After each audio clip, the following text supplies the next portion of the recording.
একটা ছেলে আমাকে পছন্দ করে। সেই ছেলেটা নাকি আমাকে অনেক অনেক ভালোবাসে, তার জীবনের থেকেও বেশি ভালোবাসে। আবার সেই ছেলেটা নাকি আমাকে না পেলে আবার মেরেও ফেলবে। এটাকে কি কেমন ভালোবাসা বলে আমি বুঝি না। ভালোবাসা তো হচ্ছে দুই জনের সম্মতিতে হয়। যেহেতু দুইজন দুইজনকে নিয়ে থাকবে, দুইজন দুইজনকে নিয়ে বাঁচবে, একা একা কি ভালোবাসা কখনো হয়? যে পাগল সে শুধু বলবে যে না আমি তোমাকে ভালোবাসি। ভালোবাসা এমন একটা জিনিস, এমন অদ্ভুত একটা মায়া যে তাকে ছাড়াও থাকা যায় না। কিন্তু একা একা তো আর ভালোবাসা হয় না, একজন চায় আরেকজন চায় না, তাহলে কি হয়?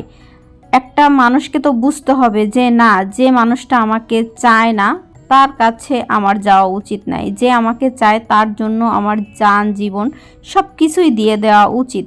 কিন্তু পাগলে কিনা বলে আর ছাগলে কিনা খায়। কিছু কিছু মানুষ এই রকম আছে, আবাল মার্কা, যে একা একাই বলবে আমি তোমাকে ভালোবাসি, তোমাকে না পেলে আমি তোমাকে মেরে ফেলবো, কেটে ফেলবো, আমি যদি তোমাকে বিয়ে করতে না পারি আমি তোমাকে মেরে ফেলবো, আর অন্য কেউ তোমাকে বিয়ে করতে পারবে না, অন্য কারোর সাথে তুমি সংসার করতে পারবা না।